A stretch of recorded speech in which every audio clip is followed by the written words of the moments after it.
Well, after a wild Stadium Series win, can the Bolts come down from that high to face a red-hot Buffalo Sabres team? And is it safe to expect more from Victor Hedman in his second game back from injury? All that on today's Locked On Lightning.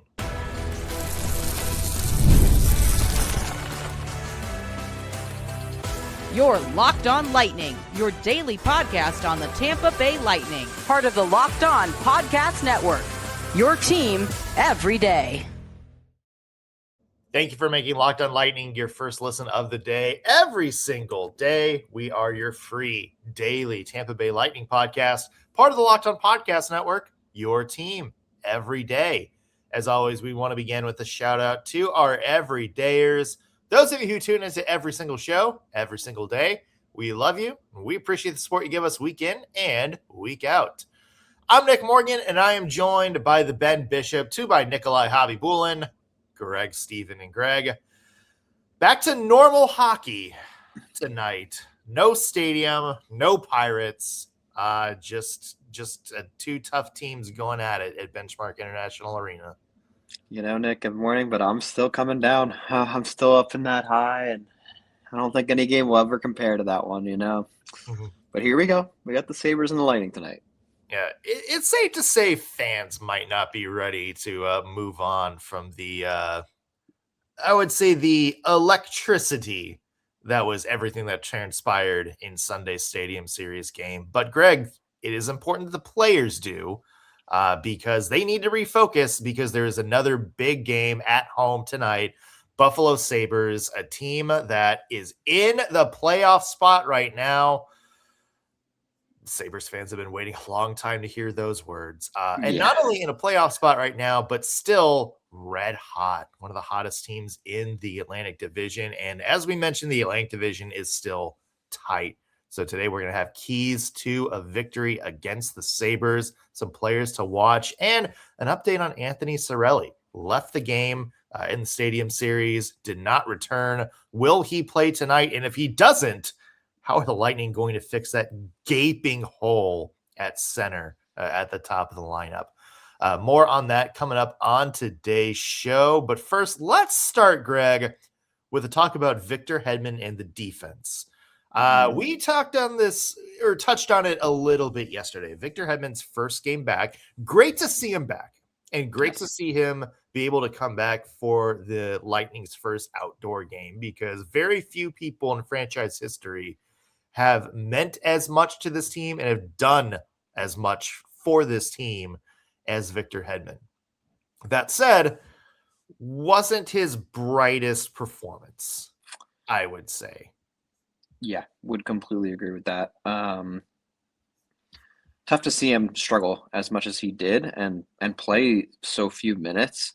Part of me thinks maybe he was rushed back. I was thinking about this last night just to get into that game, you know, and I don't have anything against that entire concept. But yeah, only 10 minutes for him yesterday. Very, very low ice time for the legend. And again, we kind of talked about it yesterday also. It's just wasn't sharp either. And there's a lot that goes into that, you know, a lot of time off, very big spectacle. And then I think the most important part that we should discuss is the chemistry. Like, how does it look now with him returning? It's different. And like, I think you had said this yesterday, we've kind of never seen Victor Hedman in this role, where is he maybe not going to sit at the top pairing here and kind of take a little bit of a step back as far as demand in ice time? It's an interesting conversation. I think it is. I can't decide if I'm John Cooper how I'm going to handle this, and I'm actually really looking forward to seeing how he does. To be honest with you. Well, you're certainly not bringing up Radish and Moser. No, absolutely not. That's for sure. And so there really is, you're kind of going to have Victor Hedman in this role. And it's been, so the numbers for Victor Hedman this season before that first injury, because remember he got injured in November, was out for a month, came back, played a couple of games, and then got hurt again. the numbers have been fine for Victor Hedman. He's having a pretty solid season. In fact, numbers-wise, a little bit better than he was last year. Right. And last year, I would say, was a pretty solid rebound season for him. But those 3 games back, it also seemed like they were kind of in the work him back in mode. So he didn't get a lot of ice time in those games either. And at that point, I think we did have a little bit of a Darren Radish rise going on. So I think the chemistry was a little bit different. But it's you, and you mentioned this ahead of the Stadium Series. You were like, chemistry is going to be a big concern when everybody's back. Your 2 options are,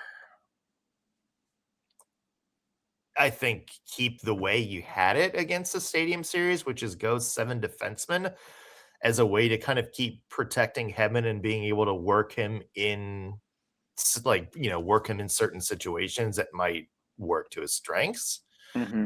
But the thing is, you might be without Anthony Cirelli in this game. And do you want to go 10 forwards where you're already missing your top 2 centers? You might need a little bit more forward depth in this game. And the other thing about going to 7 defensemen is, and we saw this in the Stadium Series, Victor Hedman was playing with everybody. Yeah. Was playing with Max Crozier, played some shifts with Eric Chernak.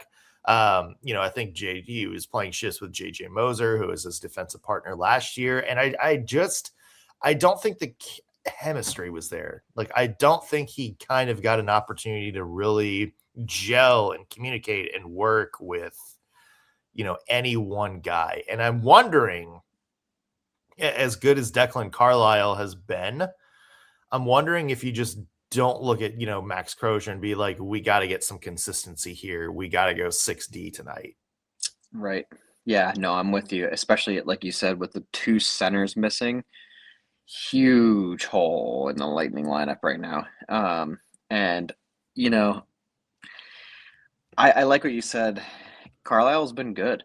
But I think the other part of this is like, not only has Hedman not been able to gel specifically with one of these guys, it's none of these guys have been able to gel with Victor Hedman yet either. And I think you made a really good point. He did have an injury prior to his other injury. And to only play a handful of games between those, I didn't even cross my mind. Like, this is really a super extended absence for him, right? I mean, it's not like he played a lot before this most recent injury either. So he is really removed from the chemistry of this team right now. And I think you're right. I think he's going to fill a role where he is kind of used as needed per situation, per skill set, per what they really need at the time. But I think, Radish is the guy right now. I don't think he's not going to see the power play. I don't think so. Or at least the second. Right. He's going to be on the second unit probably. Yes, for sure. The top power play, I don't think he's going to see that specifically. And as far as penalty killing, I don't know yet. I don't think you'll see him there either, but maybe you will. I think with Cirelli out, how much of a risk can you take changing that PK? Because Cirelli is a huge part of that, right? And if he's gone, do you really want to slot in Hedman instantly on that now and have 2 slots on the PK swapped out? I just don't think so. No. So I think special teams wise, he's really not going to have much of a role here unless it's the second string like you had just mentioned. I think he's going to become that as needed role. I think that's accurate. I think that's exactly how they're going to handle this. Yeah, and it's interesting because we didn't really get a good chance to see him a lot 5-on-5 because the Bolts had 8 power plays, and that's kind of what turned the tide in that game. So I'm not exactly sure we saw like a good sample size of Victor Hedman at 5-on-5 in kind of normal situations. So I think tonight really is going to be the litmus test to see, where is he in his return from injury and how John Cooper deploys his defense in normal situations, maybe outside of when a team gives you 8 power plays. Right. So this is something to watch. I'm interested to see, the defensive alignment. And Greg, the other X factor in all this is, Victor Hedman. He's coming back. He might get some chemistry going in the next couple of games. But then you have Charles-Edouard Destoe coming back from injury right Yes, you after do. that. Now you have more decisions to make, and possibly Emil Lilberg within the next few weeks too. So defense, that's going to be a big question mark, I think, for this team, moving forward in the next couple of weeks. The other big question for tonight, Anthony Cirelli. We saw him leave the Stadium Series with some unknown injury. Will he be back tonight? And if he's not, oh God, how does John Cooper handle that massive hole for the number 1 and number 2 center spots? More coming up on today's Locked on Lightning. Today's episode is brought to you by Indeed. Let me set the stage for you. You're going on an online date. Their dating profile checked all the boxes, right? Interest, the prompts were fire. But then you go out and you realize, wow, this person is not a fit for me at all. We could just not go on a second date in the dating world. But when you hire somebody whose resume doesn't match their real life skill set, it can set your business back a long time. That's why you need to trust Indeed sponsored jobs. If you're hiring, Indeed is all you need. Stop struggling to get your job post seen on other sites. Indeed sponsored jobs puts your post at the top of the page and helps you reach the right candidates faster.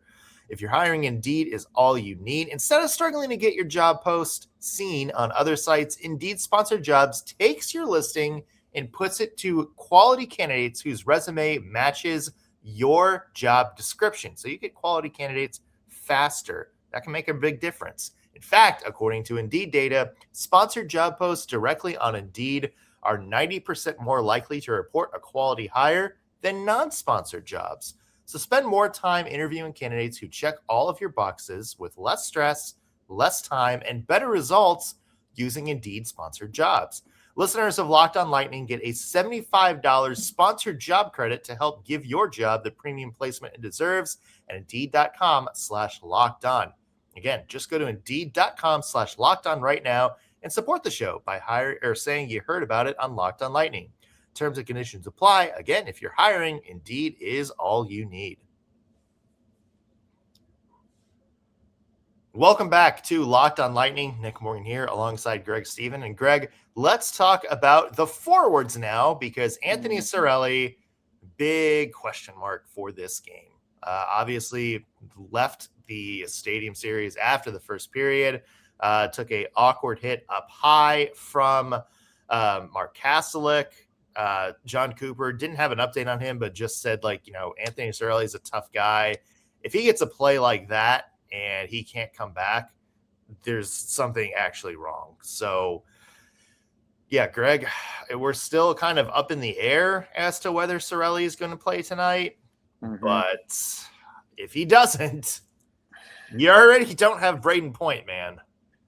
That's a big hole in the middle of the lineup in your top 6. It is. And if I'm giving you my best guess, I think he's not going to play. And the reason I say that is because, one, he didn't look super comfortable coming off the ice. But 2, the Olympics are coming up.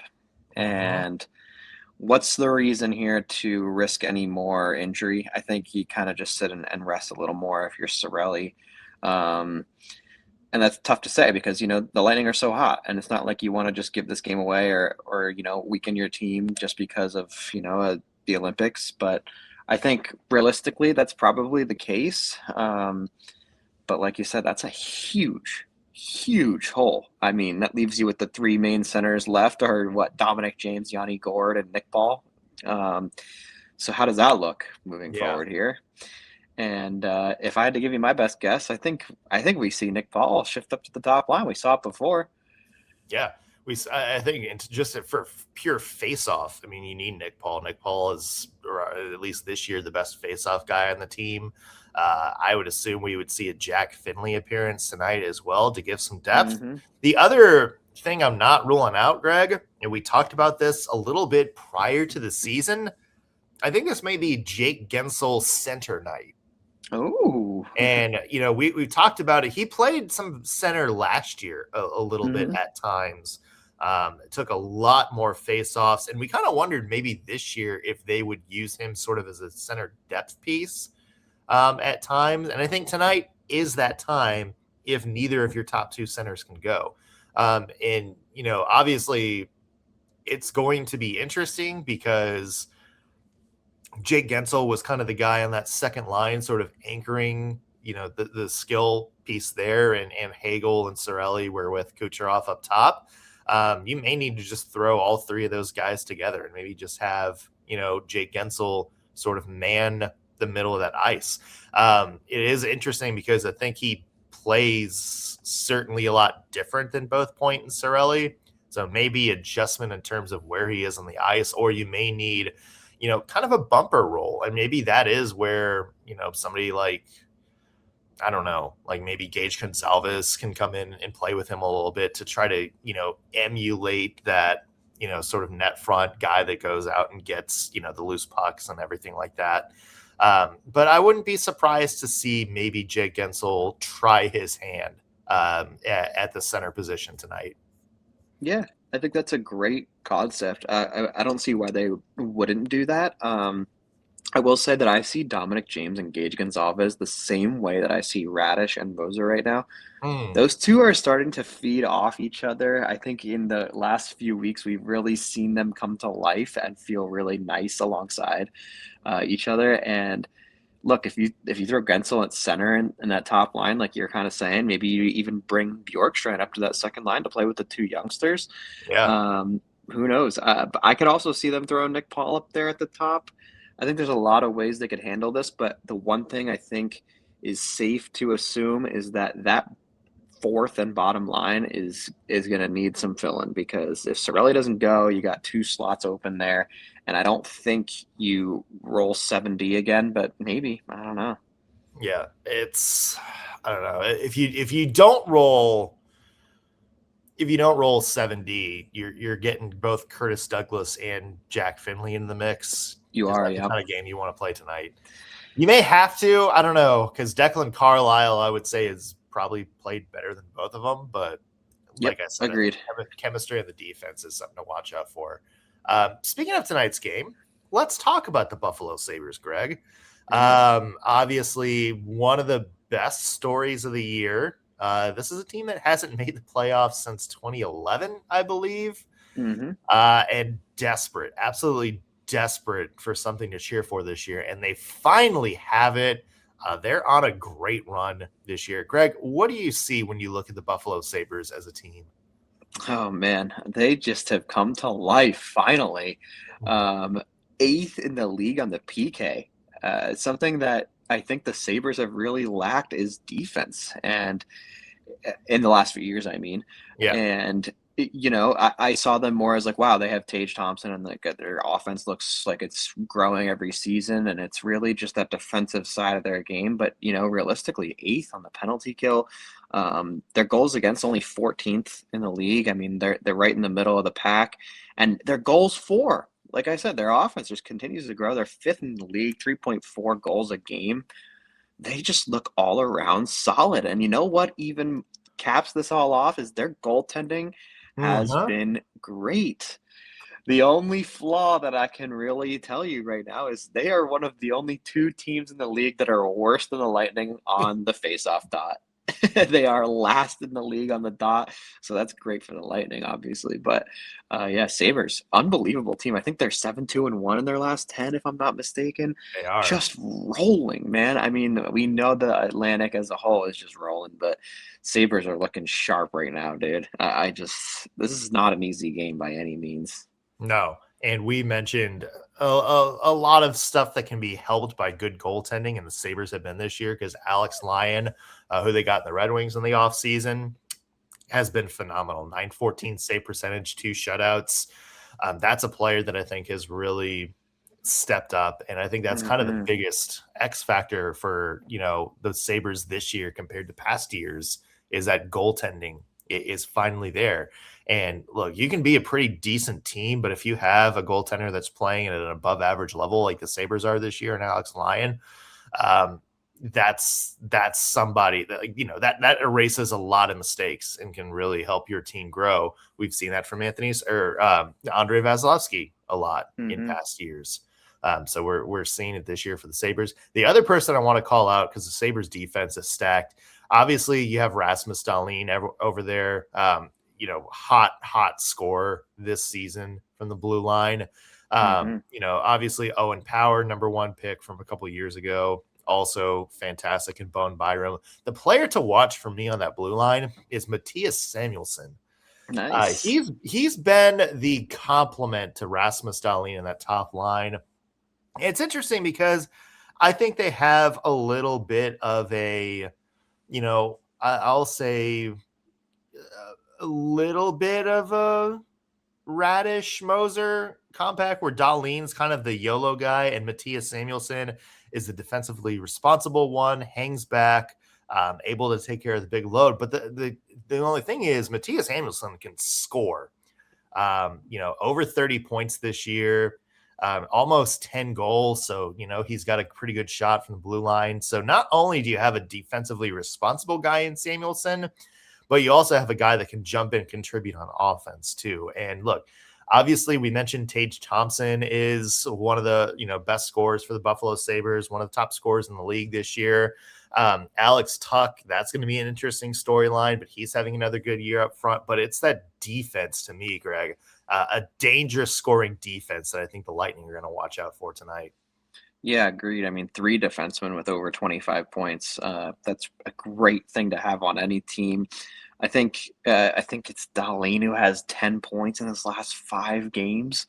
Just absolutely cooking back there. I mean, the only thing with Dahlin is he's -5 on the season, and he needs to clean up defensively a little, but I think you're right. Like Samuelsson, just scary. Plus 28, 32 points in 53 games as a defenseman who kind of started to emerge. I like your Radish comparison there. It's like he reminds me of like a guy who just kind of broke out, and he's rolling right now. You know, he's defensively sharp, he's offensively sharp, but you're right. The Lightning need to keep an eye on that guy because that's gonna be a threat in the back there.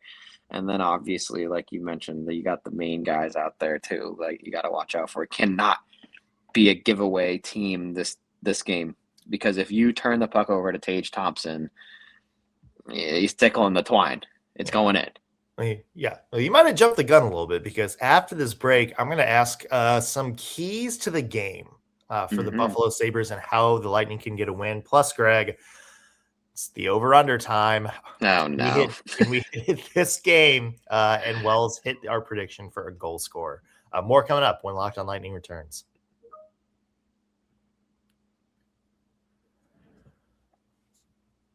We're back on Locked On Lightning. Nick Morgan here alongside Greg Steven. And Greg, any keys to the game to beat the Sabres? I know you were talking about puck possession before the break.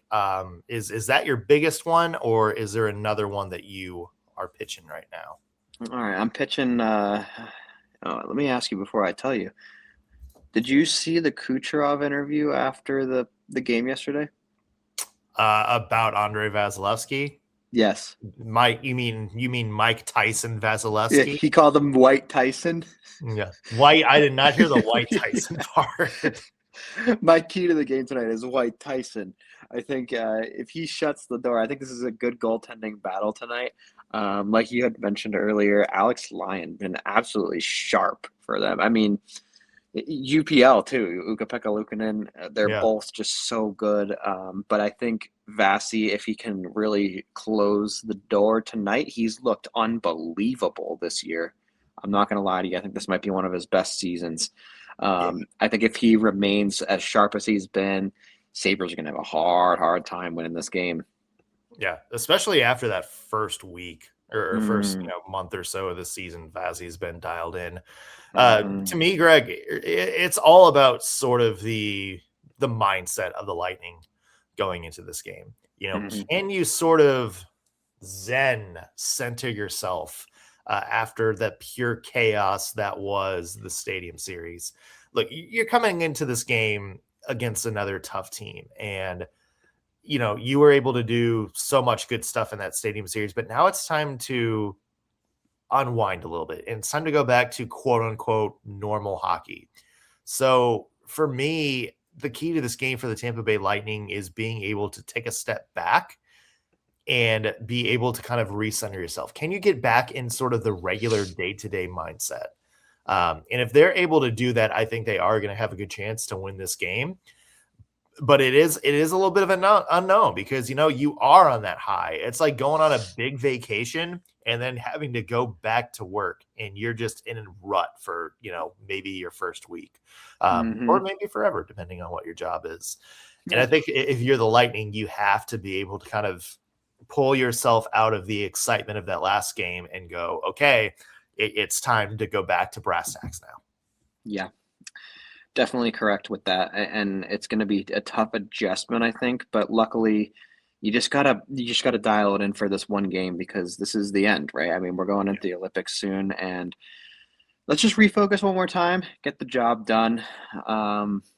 But not going to be super simple. I think what's going to work in their favor is that it is on home ice. So it's not too much like a travel game. You got to get on a plane and all that. It's like, you're just going home, taking a day. And now you're back to reality right now. And hopefully they can reel it in. And we don't see John Cooper dressed as anything wild. I don't know. I kind of hope John Cooper just breaks out the Tony Montana suit one more time before the season. So funny. All right, Greg, shall we do it? Yeah, let's do it. Break out the dreaded over-under. According to our friends at FanDuel, tonight's over-under 6.5 goals. Going over and under. Look, man, both these teams high scoring, and I know I just said that White Tyson is the key to the game, but man, they're both top 5 in the league in goals for. So I just think it's difficult to bet against that. But 6.5 is high. I'm going to go with the over. I know I do it every time, but I'm just feeling a spicy over game. I got to think about this too. I mean, the Lightning have this chemistry kind of issue with the defense right now. We don't know how they're going to play Hedman. We don't even know if Cirelli's going to play, and he's one of their best defensive guys. I'm thinking if you get by them, and the Lightning are going to score a bunch, man. And Kucherov's been on fire. So I'm going with like 5-4 or something, 4-3. See, like you did such a good job at hyping up Andrei Vasilevskiy and Alex Lyon and that Sabres defense that I'm actually going to go the opposite of you. I think it's going to be a low-scoring, sort of grinded out kind of game. 2-1, maybe 3-2 or 3-1, depending on if there's an empty net goal involved. And to your point, to what you just said, there might not be an Anthony Cirelli and already no Brayden Point. I do think this is going to be, a little bit different, and it's going to be a little bit more of a challenge for the Tampa Bay Lightning. I mean, they still have Nikita Kucherov, who is the hottest scoring player in the league right now. Mm-hmm. But I still think, for the rest of the Lightning depth, it may be a little bit more of a challenge. The Sabres defense is pretty solid. The goaltending is solid. Andrei Vasilevskiy, if he plays, is, red hot right now. I think this is going to be more of a low scoring game tonight. So I'm going to go the under on this. Okay, nice. All right. Give me one player you think will score a goal tonight. Dominic James, 100%. Let's go.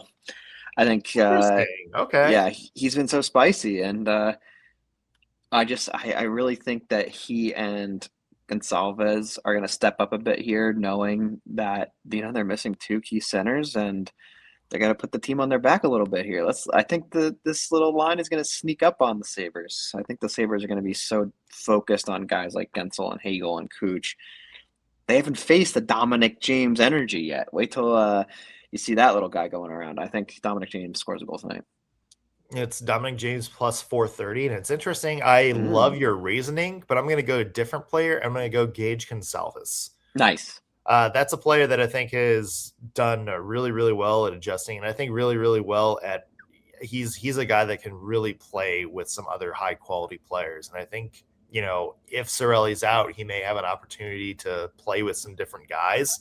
And I'm with you. Like I'm looking at depth in this game being a big X factor. So I'm gonna go Gage Goncalves. It feels like a Gage goal night. Nice.